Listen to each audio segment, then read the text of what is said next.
From poisonous spiders to venomous snakes that can kill in seconds, the wilds of Australia are a dangerous place full of scary things. Unfortunately, not everyone is lucky enough to avoid the dangers of the diverse continent, and some venturing too close pay for their mistakes with their lives. Today we take you to northeastern Australia, where a get-together ended in the death of 35-year-old woman at the jaws of a man-eating crocodile. Hit that like button and subscribe right now. This is the terrifying crocodile attack of Barrel Ruck. It was Saturday, the 21st of December, 1985, in far north Queensland, Australia, and a small group of friends were preparing for a pre-Christmas Day celebration. They weren't planning on doing anything too fancy. They'd all known each other for a long time, and they'd wanted to spend some time together before family gatherings swept them up during the holidays. With this sentiment in mind, the group organized a barbecue at 11 p.m. The friends met at the Turner Butterfly Farm with steaks and coolers of drinks. It was a hot day, and even at 11 p.m., the group could still feel the heat. They got the grill going, and soon the sweet smell of cooking meat filled the air. Conversations and drinks flowed easily, and everyone was relaxed and unbothered. They congratulated themselves on another peaceful Christmas together and discussed plans for the new year. By 11:30 p.m., the 5 friends in the group decided to explore the woods. Their location was right next to the Queensland tropical rainforest, and they'd grown bored of sitting in one spot chattering. The rest of the group had nothing to worry about.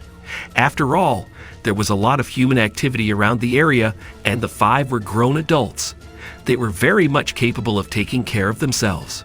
Besides, they didn't plan on being gone for long. They were going to look around for a bit before rejoining the group. Maybe they'd spot a koala or other wildlife. The 5 picked a trail and wasted no time diving into the thick blanket of the forest. Soon they spotted a boardwalk that cut through the jungle, and they decided to follow it. A few minutes of walking brought them to a private dock overlooking Barrack Creek, a stream of water from the Daintree River. The side of the dock sent their plans of going back down the drain. The 5 friends sat on the pier and started a new conversation, enjoying the night air as they talked and laughed. A single lamppost hanging above their heads gave them plenty of light, and they were perfectly content with their present arrangement. 11:30 p.m. turned to midnight, but the conversation hadn't yet dwindled. One of the 5, Morris Mealing, suggested they hop into the water to cool off. The weather was still warm, and they trekked there, so it was reasonable that a dip in the creek was warranted.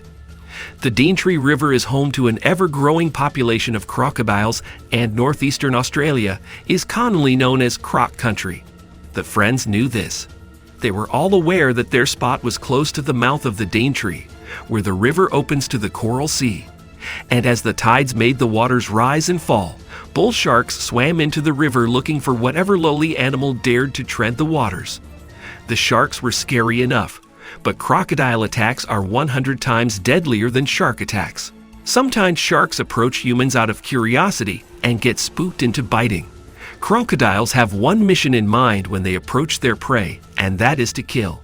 The group stayed where they were, but getting into the water was a tempting prospect.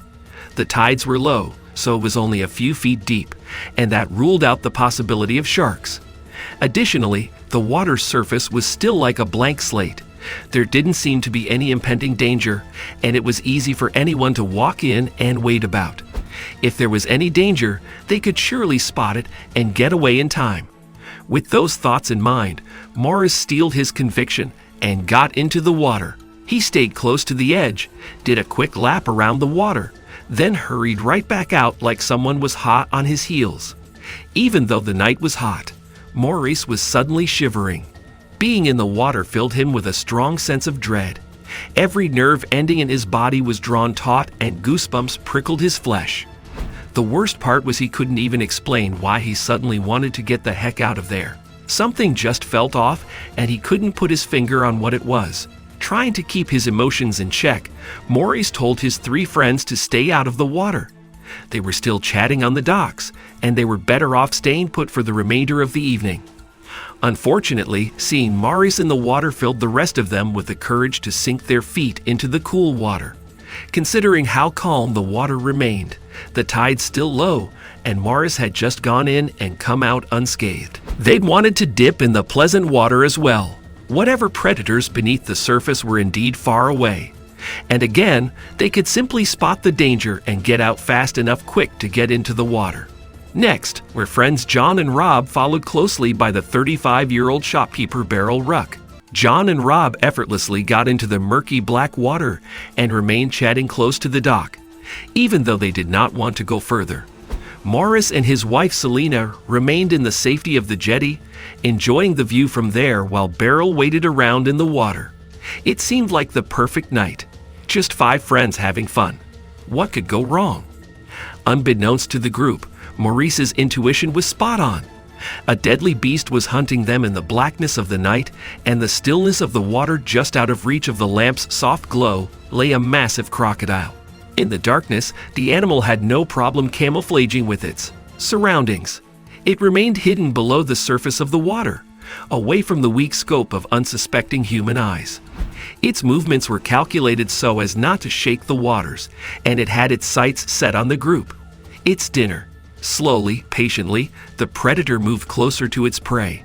John and Beryl were being hunted, and they didn't even know it. Suddenly, the night went still. Insects and scurrying nocturnal animals in the rainforest fell silent, as if they knew what would happen next and were holding their breaths in morbid anticipation. A shiver ran down John's spine and dread covered him like a cold blanket on an even colder day. It was the same feeling Morris had just felt moments earlier. John wasn't exactly sure it was either. He knew he had to get out of the water immediately. He scrambled for the dock, reaching up to hang on the wooden podium. But before he could even lift himself, the water exploded all around him, and the force sent him flailing and falling into the water. Water shot up his nostrils and his mouth and into his eyes. In his confusion and panic, he couldn't see what was going on, but his friends on the dock could. And what they saw before them was a gruesome sight.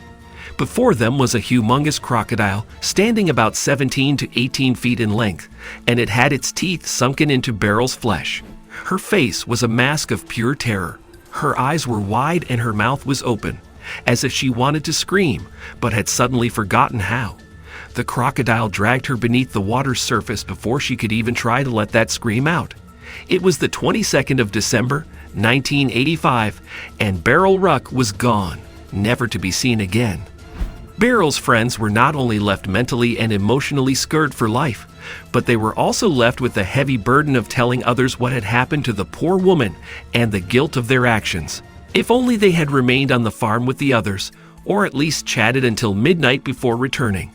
Maybe she would have still been alive. A few weeks later, a giant croc was killed nearby.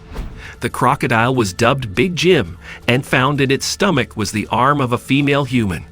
In 1985, DNA science was not fully developed, so it was assumed that the arm belonged to the 35-year-old shopkeeper Beryl Ruck. Crocodile attacks are more frequent than shark attacks because foolish humans constantly ignore all warnings and wander into croc territory. Beryl's tragic story serves as an important lesson. Never swim in strange waters, especially not at night, and never mess with nature because nature won't hesitate to bite back. If you enjoyed this video, don't forget to like, subscribe, and hit that notification bell so you never miss new videos.